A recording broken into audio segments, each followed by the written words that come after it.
জীবনে ভালো দিনগুলো পেতে গেলে অনেকগুলো খারাপ দিনের সাথে যুদ্ধ করতে হয়। হাই গাইস, আসসালামু আলাইকুম। আজকে তোমাদেরকে একটা অসাধারণ আলু পরোটা বানিয়ে দেখাবো। এই অসাধারণ পরোটা বানানো আমি ইন্ডিয়া থেকে শিখে এসেছি। তো আজকে আমাদের বাসায় জান্নাত চলে আসছে হঠাৎ করে। মানুষকে কোথা থেকে কোথায় টেনে আনে, তাই না? একটা কথা কি জানেন, আপনার রিজিক যেখানে আছে সেখানে আপনি যাবেনই। যদি আপনার কারো বাসায় এক গ্লাস পানির রিজিকও থাকে সেখানে কিন্তু আপনি যাবেন। দুনিয়াতে কিন্তু কেউ কাউকে খাওয়ায় না, কেউ কাউকে পড়ায় না। যারা এরকম চিন্তা করে তারা কিন্তু বিশিষ্ট অহংকারী মানুষ। তাহলে সবাইকে খাওয়ান, সবাইকে পড়ান, শুধুমাত্র উসিলা দিয়ে দেন।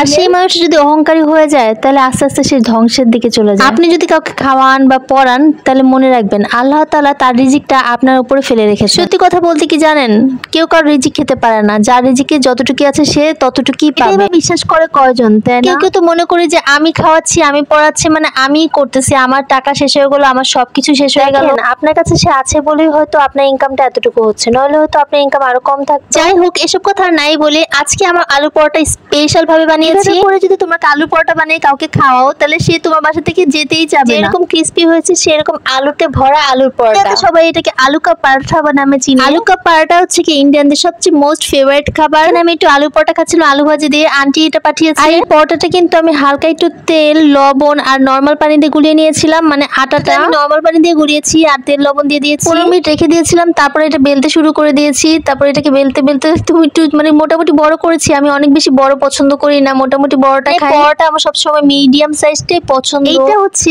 আমার পরোটার সাইজ। এখন এটাতে দিয়ে দিব আমি পেঁয়াজ, কাঁচামরিচ, আলু ভর্তা। পেঁয়াজটা কিন্তু কাঁচা ছিল, মরিচটা কিন্তু কাঁচা ছিল, শুকনা মরিচ দিইনি। একটু গ্রানের জন্য দিয়ে দিয়েছিলাম পুদিনা পাতা। এটা দিলে একটু ফ্লেভারটা ভালো লাগে। সুন্দর করে সব দিক দিয়ে চারপাশ দিয়ে আলুগুলো বসিয়ে দিচ্ছিলাম যাতে কোনো দিক দিয়ে কামড় পড়লে খালির মনে না হয়। যেখানে কামড় পড়বে সেখানে যেন আলু আলু ফিল হয়, সেই ফিলটাই করার চেষ্টা করতেছিলাম। আমি চারিদিকে সুন্দর করে সাজিয়ে সাজিয়ে দিচ্ছিলাম। গাইজ, আমি একটা নতুন একটা আটাগুলো নিব আর এটাকে আমি আবার একটা রুটি বানাবো, মানে সেম সাইজে একটা রুটি বানাবো। গাইজ, এটা আমার বেলতে যে কষ্টটা হয়েছে, আরে আল্লাহ রে, রুটি মানুষ কেমনে বেলে আমি মাঝে মাঝে চিন্তা করি। দিয়ে দিলাম মরিচের গুঁড়া, মানে আজকে ঝাল ঝাল করে বানাবো। আর পরোটার মধ্যে আলু ভর্তাটা ভিতরটা যদি ঝাল ঝাল হয় অনেক বেশি মজা হয়, নাহলে কিন্তু ঝাল লাগবে না আর মজা হবে না। আমি একটা রুটি ওটার উপরে দিয়ে দিলাম আর একটু করে হালকা হালকা করে বেলে নিব যাতে করে একদম আলুগুলো বের না হয়ে যায়। আলতো করে বেলতে হবে যাতে কোনো কিছু বের না হয়ে যায়। আর চারিদিকে চাপ চাপ দিয়ে দিয়ে আমি এটাকে মানে একদম ঢেকে দিব যাতে করে কোনো আলু বের না হয়ে যায়। এখন গাইস হচ্ছে কি পরোটা ভাজার পালা। আর দেখো কত সুন্দর হয়েছে আমার পরোটাটা। রুটি ভাজতে ভাজতে দেখি জান্নাত চলে আসছে। আর জান্নাতকে দেখে দেখলাম যে জান্নাত অনেক কিছু নিয়ে আসছে। চলো তোমাদের আজকে দেখাই জান্নাত আমার জন্য কি কি নিয়ে আসছে। আমার জন্য তরমুজ পাঠিয়েছে। ছিল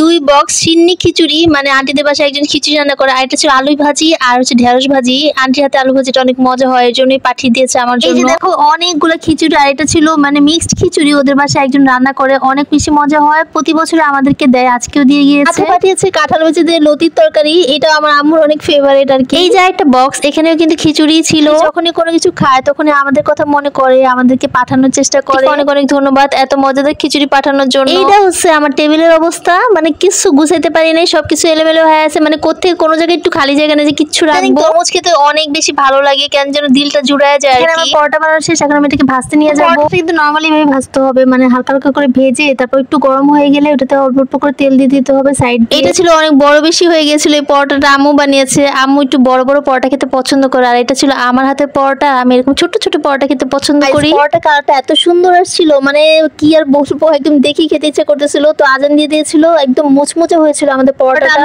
সবকিছু খেয়ে একদমই জায়গা ছিল না, তারপর খিচুড়িটা খাচ্ছিলাম কারণ খিচুড়িটা অনেক বেশি মজা লাগে গরম গরম। মানে ঠান্ডা হয়ে গেলে খিচুড়িটা আর ভালো লাগবে না। গাইস, জান্নাত হতে পারে, এর জন্য সবাইকে ঈদ মোবারক। আর না হলে ঈদ মোবারক কিন্তু অনেক গুরুত্বপূর্ণ রাত, আর এই রাতে আল্লাহ তাআলা সবাইকে পুরস্কার। জান্নাতে নামাজ পড়ে সবাই সবার জন্য দোয়া করবেন আর পুরস্কার নেওয়ার চেষ্টা করবেন। Thanks for watching, tata.